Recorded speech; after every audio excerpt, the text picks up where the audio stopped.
So we were discussing about Oslo Agreement in '93, and in which first time ever the Palestinians and the Israelis, they directly started negotiation.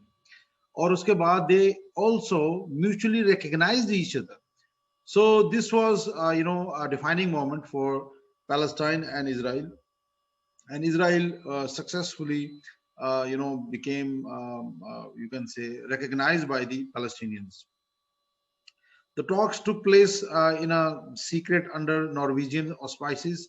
Norwegians actually mediated, and the agreement was signed on the White House lawn on 13 September 93, witnessed by President Bill Clinton, and it was his effort. If you analyze every president of the United States of America, they try to patronage Israel, or usko some way or the other they try to mend ties between the Arabs and the Israelis, just to settle their issue, and just what they wanted to consolidate Israel's position in Middle East, ताकि उनका जो policeman है वो यहाँ पे consolidate रहे. So this was the first time ever when the PLO leader Yasser Arafat and the Israeli Prime Minister Yitzhak Rabin shook hands, and this was the start of new era at that time. And Israel got what they wanted always. The Oslo Agreement stipulated that Israeli troops would withdraw in stages from West Bank and Gaza. So उन्होंने decide किया कि जी stages में they are going to withdraw from these occupied territories, and that a Palestinian interim self-governing authority would be set up for a 5-year transitional period, leading to a permanent settlement based on a resolution 242. Again, वही resolution का reference आ रहा है बार-बार, and 338, which also talked about the same. The agreement spoke of putting an end to decades of confrontation and conflict, and of each side recognizing their mutual legitimate and political rights. So it was, aimed to settle their issues. There was an exchange of letters in which, Yasser Arafat stated, the PLO recognizes the right of the state of Israel to exist in peace and security. दूसरे number पे Yitzhak Rabin ने कहा कि the government of Israel has decided to recognize the PLO as the representative of the Palestinian people. So as you can see that both have accepted each other. Hamas and other Palestinian rejectionist groups like जो rebels थे या जो इस तरह के थे जो नहीं मानते थे इसको, they did not accept Oslo and launched suicide bomb attacks on Israelis. और it's a new wave of terrorism started at that time.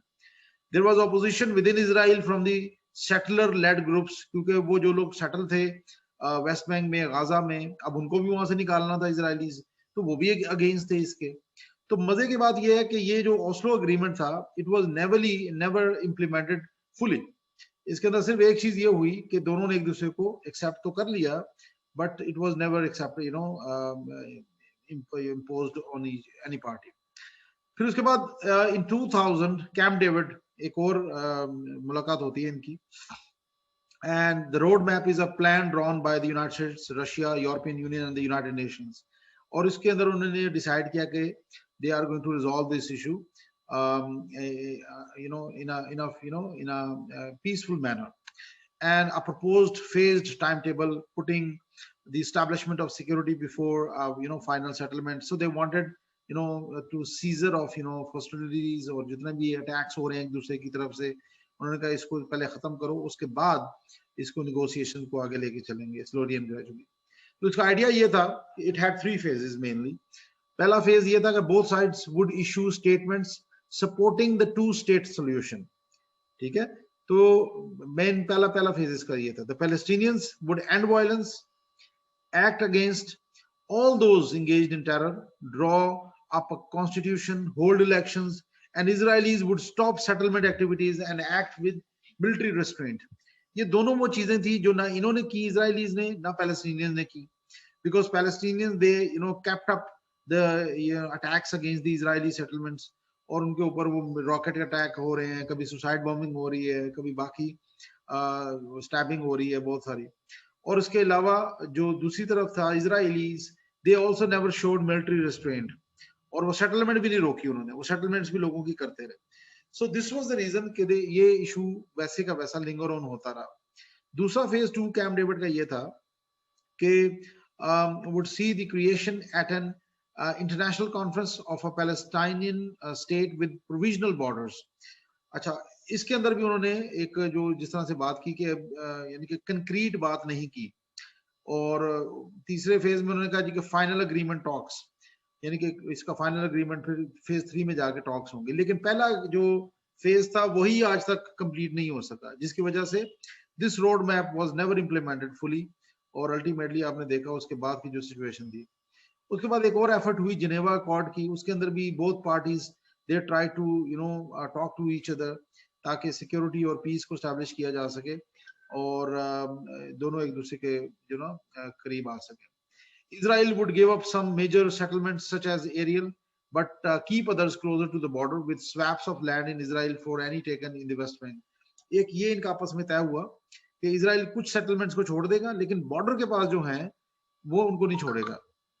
Palestinians would have the right to have their capital in East Jerusalem, though with Israeli sovereignty over the western wall in the old city, which was not acceptable to the Palestinians as well later on. Another unofficial agreement was one drawn up by a former head of the Israeli Shin Bet Internal Security Service, और उसके अंदर उन्होंने कहा जी कि a return to the 1967 lines, an open city of Jerusalem, and an end to the Palestinian claim to right of return to former homes. अब ये जो last वाली चीज थी ये दिस वाज नॉट एक्सेप्टेबल, क्योंकि लाजमी बात है उनको अपने जो घर थे, अपनी जो जमीनें थी, जायदादें थी, उनको वापस चाहिए थी पैलेस्टीनियंस को। लेकिन इसके अंदर वो कह रहे थे कि उनको राइट ऑफ रिटर्न कोई नहीं होगा। अच्छा, 1967 की लाइंस पे वापस जाना भी इजराइल को एक्सेप्ट नहीं था, जो उन्होंने नहीं किया, क्योंकि अगर वो चले जाते हैं तो Israel would become a tiny state again. Open city of Jerusalem, because Jerusalem is respectable for Jews, Muslims and Christians. So ये तीनों religions के लिए वो important है। तो इसको अगर open city कर भी देते हैं तो that is उसके अंदर कोई ज्यादा वो कबाहत नहीं थी। लेकिन still this issue was not settled because of the obvious problems. Annapolis के अंदर भी 2007 में they started negotiations directly with each other, और कुछ अरब कंट्रीज भी इसमें शामिल थी, specially Saudi Arabia and Syria were also part of it, and this was seen as a significant as they do not officially recognise Israel. ये पहली बार ऐसा हुआ कि ये मुल्क वहां पे आए, और they also started negotiation to settle this issue. The Palestinian group Hamas, which had won parliamentary elections in 2006, they were not invited and they were not represented, और उनको because उसलिए भी represent नहीं किया जाता क्योंकि उनको United states of America considered as a terrorist group, तो और यूरोपियन भी उनको टेररिस्ट ग्रुप के मानते हैं। ठीक है, अच्छा, तो ये जो मीटिंग थी, that meeting was also between the Israelis and the Arabs, और इसके अंदर जो इजरायली प्राइम मिनिस्टर था उसने कहा, मिस्टर ऑलमर्ट ने कहा कि his offer was the most generous ever made to the Palestinians। क्या ऑफर थी उसने कहा international supervision of Jerusalem's holy sites. ठीक है, it was acceptable because of respectable है सबके लिए। the symbolic return of a few thousand Palestinian refugees। अच्छा, and reportedly Israeli withdrawal from 93% of the West Bank, plus the equivalent of 5.8% of its area from Israel in a land swap। ये उन्होंने offer किया। अब मजे की बात ये है कि ये जो इजराइल उनको 93% और इतना जो दे रहा है, डिस्काउंट दे रहा है, मजे की बात है कि West Bank has never been part of Israel. ये इजराइल ने 1967 के बाद पकड़ा इन एरियाज को, तो अपने ही एरियाज को वापस दे के उनको लोगों को उनके साथ डील कर रहा है ये मुल्क। तो ये भी उनके कोई इतने खास जो पैलेस्टीनियंस थे उनको इतना ज्यादा सूट नहीं किया। और जो mister Abbas, he was the president of Palestine at that time, he said it produced a map which offered to let the Israelis keep 1.9% of the West Bank in exchange for land in Israel, जो कि उनको acceptable नहीं था Israel को। The talks came to an abrupt halt with Israel's military offensive in Gaza in December 2008। तो Israel ने उसके बाद गाजा में ऑपरेशन शुरू कर दिया, क्योंकि Hamas they were operating there, they were controlling that area after winning the elections। तो हमास और इजराइल की वहां पे लड़ाई शुरू हो गई, और जिसके अंदर काफी ज्यादा कैजुअलिटीज हुई दोनों साइड्स पे। In 2010, Barack Obama, when he became the president, so he also started to resolve this issue between the Arabs and the Israelis. Or in November 2009, Mr. Obama he persuaded Mr. Prime Minister of Israel Netanyahu to agree to a 10-month partial freeze on settlement construction in the West Bank, जो कि वो बहुत तेजी से करवा रहा था. और नेतन्याहू जो है, he is very very aggressive person. और उसने अभी जो पिछले इलेक्शन में उसने यहाँ तक कहा कि अगर हम जीत जाते हैं तो we are going to permanently capture, और इसको हम अपना परमानेंट स्टेटस दे देंगे वेस्ट बैंक को पकड़ के. तो इजरायली लीडर जो था उसकी ये एक उसने बात इसको मान ली, लेकिन इम्प्लीमेंट कभी भी नहीं किया. और जब आप इम्प्लीमेंट नहीं करते तो लाजमी बात है वो मसला वहीं का वहीं रहता है. Now let's quickly analyze another very important actor in the Israel, between the Israel and Palestine, और वो है Hamas. Hamas is a very aggressive movement. It's अगर इसका अरेबिक में इसका नाम देखें तो इसका मतलब है इस्लामिक रेजिस्टेंस मूवमेंट. और इसको Israel, US and EU, they designated this organization as terrorist organization. Why? Because they started first intifada, the first uprising against Israel और 90s में, और उसके बाद से इनको उन्होंने एज इसको टेररिस्ट ऑर्गेनाइजेशन के नाम पे इनको बताया कि जी दे आर द टेररिस्ट्स. और इट वाज फॉर्म्ड इन 1987. और मैंने जैसे को बताया कि फर्स्ट इंतफादा जब शुरू हुई, अपराइजिंग थी, basically it was uprising against Israel, और इसके अंदर they played a very very decisive role. और इसके अंदर वो बहुत सारे अटैक्स थे वो करते थे, स्पेशली रॉकेट अटैक्स, और उसके बाद सुसाइड बॉम्बिंग, और इस तरह बहुत सारे और इस तरह के अटैक्स उन्होंने किए. So what are the objectives of Hamas? So Hamas, they have got many objectives. For example, it also has a long-term aim of establishing an Islamic state on the West Bank, Gaza and Israel. So they believe that they are going to establish one state with the name of Palestine after merging all these three states. Like for example, West Bank, Gaza and Israel, ये जो तीनों parts हैं Palestine के, इनको एक करके they are going to establish one state. आज Palestine is divided in three parts: West Bank, Gaza and Israel. उसके अलावा उनका जो डॉक्यूमेंट्स है उसके अंदर ये भी कहते हैं कि they are they believe in the destruction of Israel because they don't accept Israel. तो इजराइल के ये बहुत ज्यादा खिलाफ हैं. And this was the reason कि इजराइल, अमेरिका और EU वगैरह जो है वो इनको हमेशा मारते रहते हैं. For years, the organization was divided into two main spheres of operation. पहला, social programs like building schools, hospitals, religious institutions, etc. और दूसरा काम इनका था militant wing जो इनका है, जिसके अंदर they had their groups like Qassam brigades and Izal-Din. और ये जो कसा ये जो militant इनके outfits हैं, they have been closely aligned with Hezbollah, Iran, Syria वगैरह, और इनको सपोर्ट वहां से मिलती है, पैसे वगैरह, इंटेलिजेंस सपोर्ट, और ये फिर अपने कार्रवाइयां करते रहते हैं इजराइल के खिलाफ. Israel has conducted many assassination attempts on the Hamas leaders, especially Khalid Mashal के ऊपर भी उन्होंने कोशिश की 97 में, और उसके बाद फिर they also tried to kill, they also actually killed many Hamas leaders in their drone strikes, in their air strikes, in their special raids. ये कुछ नाम मैंने इसमें डिस्कस किए हैं which you can read later on. दूसरा बड़ा actor जो है यहाँ पे वो है अल-फतह. Hamas and अल-फतह, there are two parties. और अल-फतह जो है बेसिकली ये वो PLO की इन्होंने इनहेरिट किया हुआ इसको. After the death of Fatah leader Yasser Arafat, तो ये महमूद अब्बास ही became the leader of this organisation. और ये भी इजराइल को जो है उसके साथ ये एंगेज करते रहते हैं, लेकिन उसके ऊपर काफी ज्यादा उसको क्रिटिसाइज भी करते रहते हैं. He viewed Hamas rocket fire, the militants' weapon of choice in recent years, as counterproductive. और ये समझते हैं कि जो हमास अटैक्स करती है रॉकेट वगैरह, ये गलत है, क्योंकि उसकी वजह ये है कि उससे डैमेज इजराइल को कम होता है, और in response Israel carry out destructive attacks against the Palestinians. तो उसके अंदर फिर पैलेस्टीनियंस बहुत ज्यादा बेचारे मारे जाते हैं. when the Hamas scored a landslide victory in the Palestinian Authority legislative elections in 2006, the stage was set for a bitter power struggle with Fatah. So Fatah and Al-Hamas, after 2006, they were at loggerheads. और ये Palestine और Israel के clash को भूल के इन्होंने आपस में एक दूसरे के खिलाफ, ये दोनों ग्रुप्स जो है पैलेस्टाइन के, हमास और अल-फतह, आपस में लड़ने लग गए और इन्होंने बहुत ज्यादा आपस में एक दूसरे को नुकसान पहुंचाया, बहुत ज्यादा इन्होंने कत्लो गारत की. And ultimately, after consistent rivalries, they decided to settle down their issues और इन्होंने एक unity government बनाने का फैसला किया in 2014. And this was a very important step, because unity among the Muslims of Palestine would lead to their strong response against the Israelis.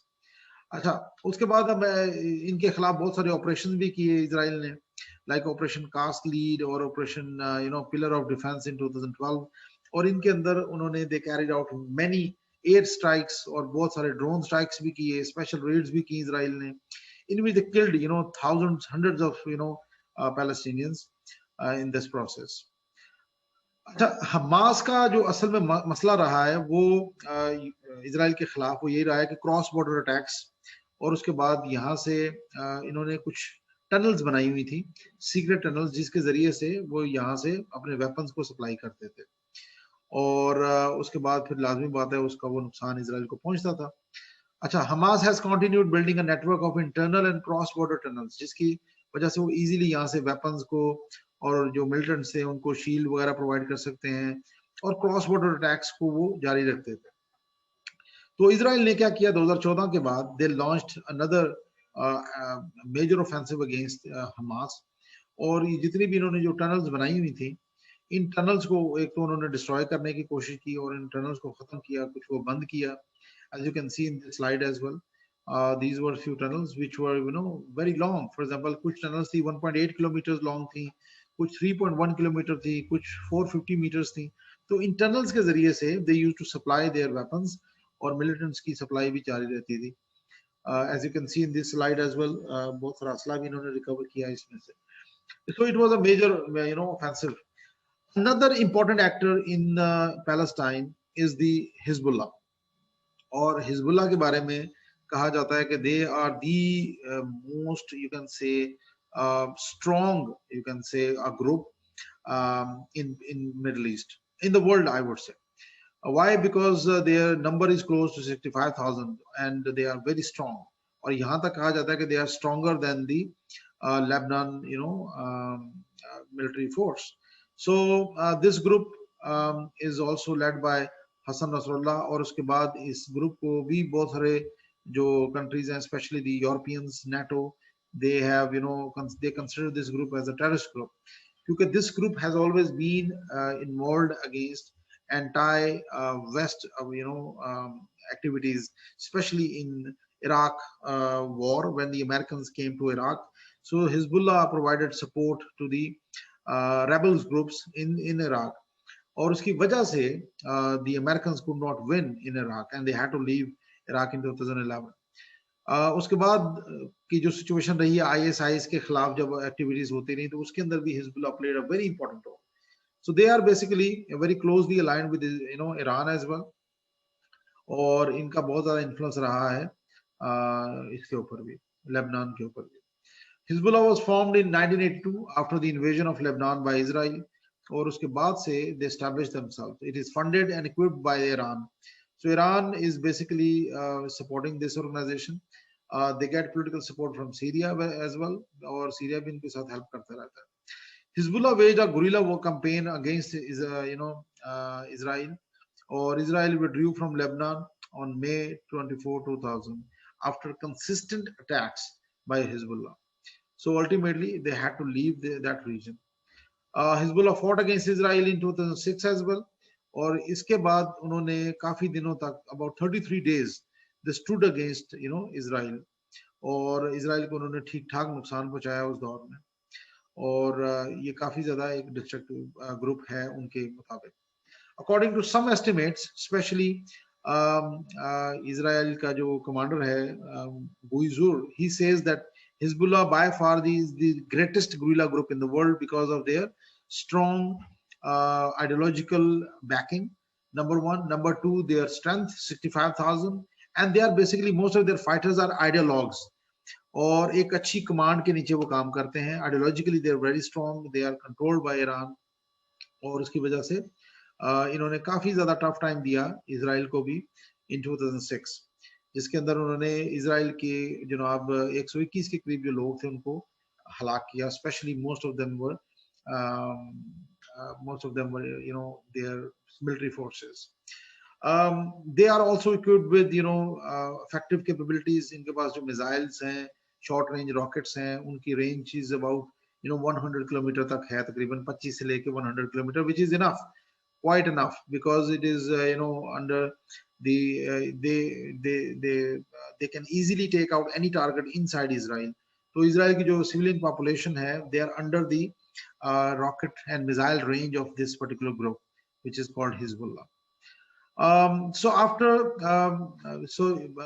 that, if you analyze, 2013 में the Washington DC, Americans, they tried to resolve their issues, the issues between the Palestinians and the Arabs, और उन्होंने कोशिश की. लेकिन 2014 में जब unity government बन गई फतह की और हमास की, तो again fighting started between the Israelis and the Palestinians. और इसके बाद उसके अंदर काफी ज्यादा जो लॉसेस हुए, और दोबारा जो पीस प्रोसेस था वो दोबारा स्टॉल हो गया. अच्छा, अब जब ये इजराइल और हमास के आपस में जब क्लैशेस हुए, तो इसके अंदर कम से कम 73 इजराइलीज दे वर किल्ड, और उसके बदले में there were more than 2200 Palestinians who were killed in those air strikes by the Israelis, और ये काफी ब्लडी कॉन्फ्लिक्ट था. Followed by that, in 2018 again, clashes started between Hamas and Israel. और Hamas जो थे, they used to carry out rocket attacks against Israel, जो कि उनको लाजमी बात है वो उसको फिर ज्यादा फोर्स के साथ इनको ऊपर एयर स्ट्राइक्स यूज करते थे, उनके टारगेट्स को हिट करते थे. अच्छा, जब ट्रम्प आया 2017 में, तो द यूएस पॉलिसी बहुत ज्यादा अजीब, उन्होंने एक स्टेप्स लिया जिसके अंदर वेरी एग्रेसिवली ट्रम्प, क्योंकि ट्रम्प बेसिकली आपको पता है Jews lobby is controlling the American foreign policy, defence policy, economic policy, media तक. तो जब ट्रम्प आया पावर में, तो उन्होंने ट्रम्प के जो वहां पे जो उनकी लॉबीज हैं, Jews lobby, they influence the policies of Trump. और उसके बाद ट्रम्प ने क्या किया कि ट्रम्प ने यूएस एम्बेसी को तेल अवीव से शिफ्ट करके जेरूसलम में लाने का फैसला किया, which was a very which was a step which was criticized by many groups, Palestinians, international countries, Middle Eastern powers. बहुत सारे मुल्कों ने उसको कहा कि ये आप गलत कर रहे हैं, बिकॉज जेरूसलम जो है उसकी एक अलग से वैल्यू है, और उसको आप पोलिटिसाइज ना करें.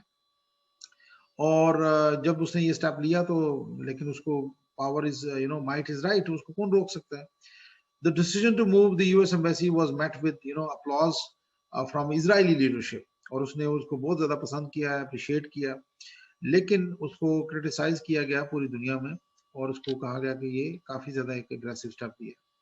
अच्छा, Israelis, they consider the complete and united Jerusalem and it's और उसको वो अपना कैपिटल जो ना वो मानते भी हैं, while Palestinians claim East Jerusalem as the capital of the future Palestinian state. तो ये दोनों के लिए एक बड़ा कंटेंशियस सा इशू है.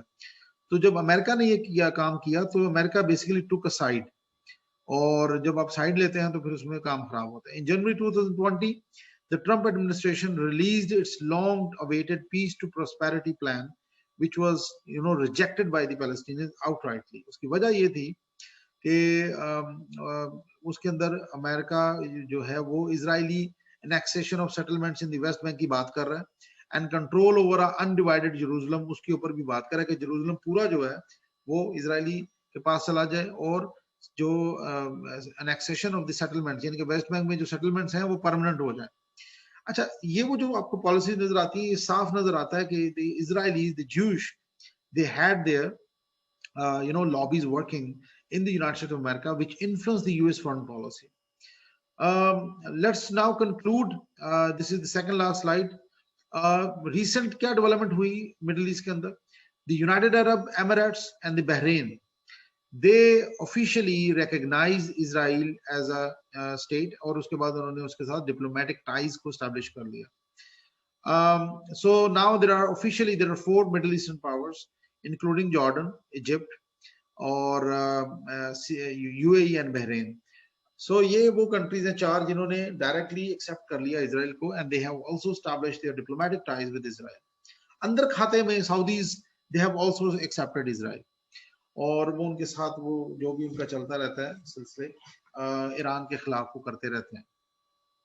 ये जो अग्रीमेंट हुआ इसका नाम था अब्राहम अकॉर्ड्स, और इस अग्रीमेंट को भी यूनाइटेड स्टेट्स ऑफ अमेरिका ने मीडिएट किया, फैसिलिटेट किया, सपोर्ट किया. This agreement was rejected by Palestinian leaders, और बहुत सारे मुसलमान जो मुल्क थे उन्होंने भी इसको काफी ज्यादा रिजेक्ट किया और उन्होंने इसको बहुत ज्यादा कंडेम किया. उसकी रीजन ये है कि इजराइल किसी भी बात पे अभी तक पूरा नहीं उतरा. They are not stopping their settlements, permanent settlements in the West Bank and other areas. They are not leaving that area. They are not going anywhere.